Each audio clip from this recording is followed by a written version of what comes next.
Hi everyone. Okay, so we're going to talk about some special right triangles. You talked about these last year in Math 2, and we're going to talk about them again and just review them, kind of build on them a little bit. They're very nice to use because special right triangles allows you not to have to use a calculator or to have to use right triangle trig to figure out the length of the sides of triangles.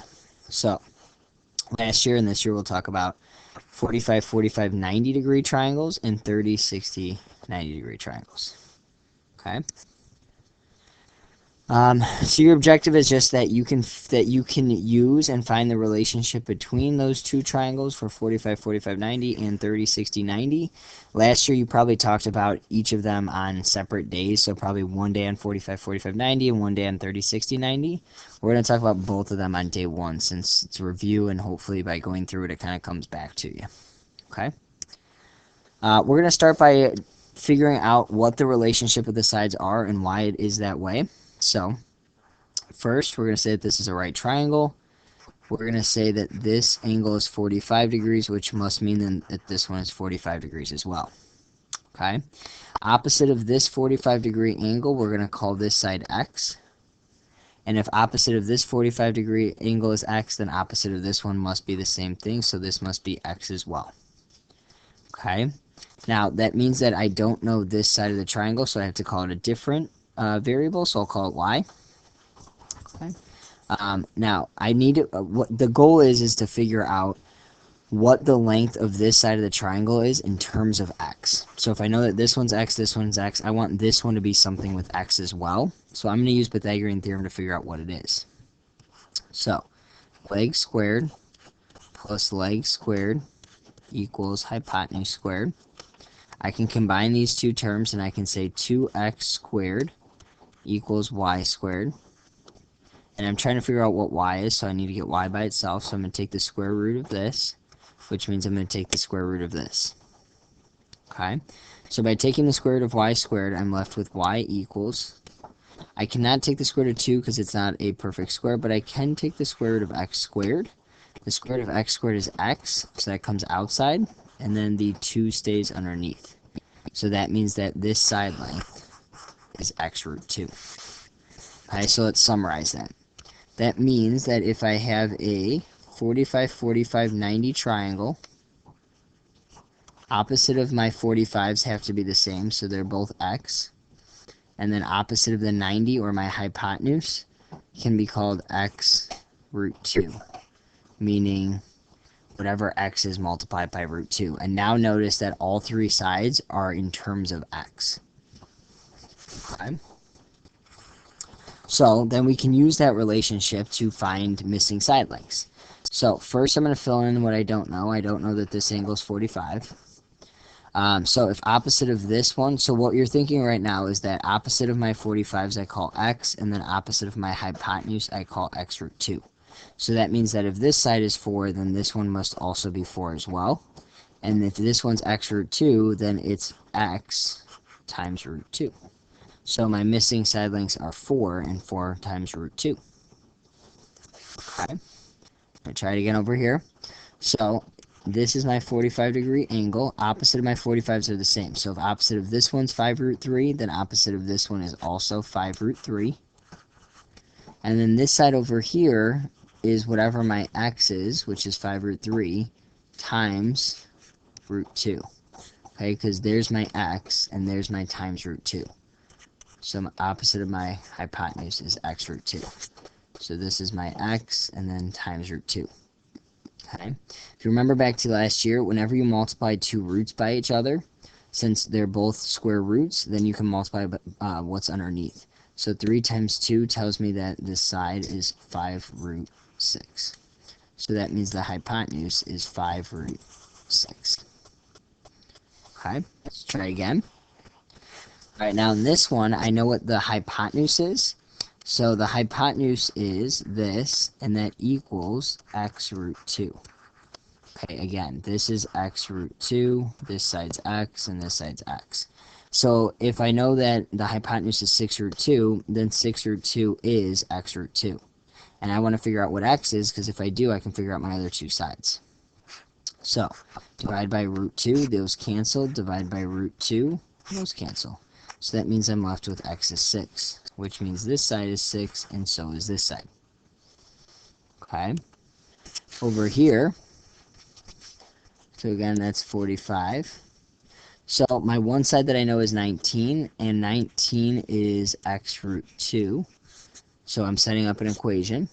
I divide by root 2, I divide by root 2. Okay, and if you remember back from last year, or it depends, you might not have talked about this, but we never want to have a radical in a denominator, so what we do is we rationalize it. So because I do not want to divide by a radical, what I do is I multiply it by 1, or I'd multiply it by root 2 over root 2. So whatever this denominator is, I multiply it by root 2 over root 2, because then really I'm just multiplying by 1, and 1 doesn't change this value. Okay, so if I multiply, I get 19 times root 2, and then in the bottom, root 2 times root 2 is root 4, which means that I'm left with 19 times root 2 divided by 2. And that means that that's both of these sides. Okay, so what happens right here is anytime you multiply a radical by itself, the radicals cancel, leaving you with the number underneath, which you can see from this, because 2 times 2 is 4, and the square root of 4 gives you 2. Okay, so now we're going to fill in this table. Okay, you need to use this diagram. Notice that this diagram is saying that your A and your B are opposite of your 45s. So that means that they represent your X and your X. And then opposite of the 90 is your C value. So then that represents X root 2. Okay, so I would pick the easy ones first. If I know that this is 8, then this has to be 8. Then this has to be 8 times root 2. So there's x, there's x, there's x root 2. Okay? If I know that this is root 2, then this also has to be root 2. And then this one is x times root 2. Well, root 2, like we just talked about in the last one, whenever you multiply a root by itself, they cancel, leaving you with the number underneath. Okay, and then I'm going to jump to this one over here, which looks a little bit easier too. So this one right here is 5 root 7 as well, since those are the same. And then this one, erase this.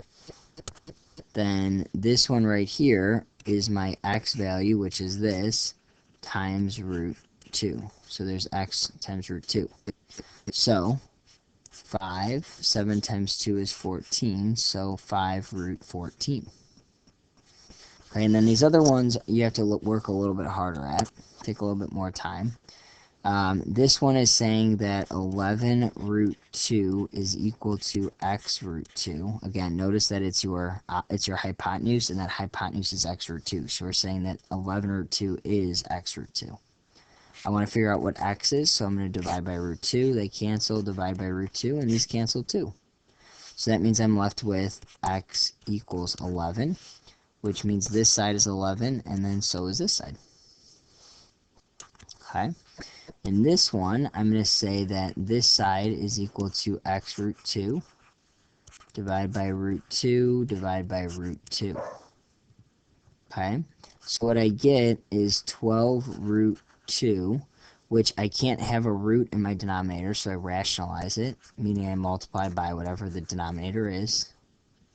So I multiply by root 2 over root 2. I get 12 times root 2 over 2. And then notice that simplifies. 12 divided by 2 is 6 root 2.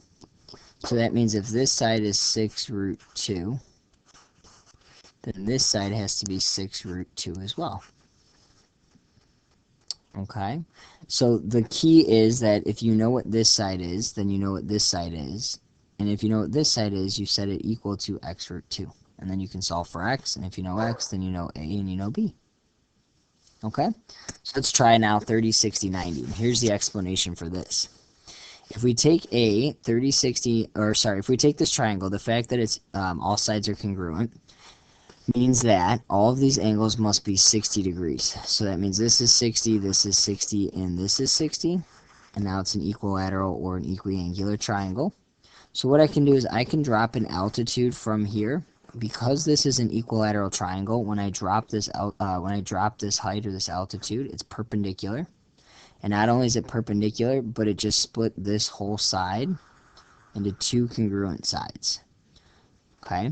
Also, it split this angle. So if this whole angle right here is 60 degrees, then that means that this one is 30, and so is this one. Okay? So notice that this is my 30, 60, 90 triangle. Okay, and the reason I'm doing that is because of the properties that it's going to give me. Alright, so let's say that opposite of my 30-degree angle, I don't know what it is, so I'm going to call it x. Okay, now, because that is x and this was bisected, then that means that this side is x as well, which means this whole side right here is 2x. So if this whole side is 2x and this is an equilateral triangle, then that means that this is 2x and so is this. Okay, so opposite of my 30 is x, opposite of my 90 is 2x. So the side that I don't know then is opposite of my 60, so I'll call it y. Just like the front side, I want to come up with a way to identify all three sides by using the same variable. So I want them all in terms of x. So I'm going to do the same thing as before. I'm going to use the Pythagorean theorem. I can say leg squared plus leg squared equals my hypotenuse squared. And notice that I'm putting that whole quantity in parentheses. So on the left side, I cannot do anything. I just leave it as x squared plus y squared equals, because this is multiplication, I can distribute. 2 squared is 4, and x squared is x squared. Okay, notice now that we have like terms, so I'm going to move this x squared over, which gives me y squared equals, if I subtract an x squared, I'm left with 3x squared. Again, I want to figure out what y is, so I'm going to get y by itself, so I'm going to take the square root of both sides, meaning that y is, I cannot take the square root of 3 because it's not a perfect square, but I can take the square root of x squared, which is x, and then the 3 is under the radical. So that is what my side is. So to illustrate what a 30, 60, 90 triangle is, if this is my 30 and this is my 60, opposite of my 30 is my side length of x, opposite of my 90 is double that, and I just figured out that opposite of my 60 is x times root 3.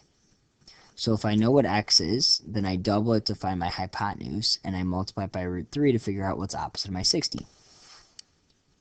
So let's apply that. And we're going to keep using that. So every time that we see a side length, we're going to set it equal to x, or to 2x, or to x root 3. Okay, so we start off a little bit easy. Notice that opposite of this is 4, and this is my x value.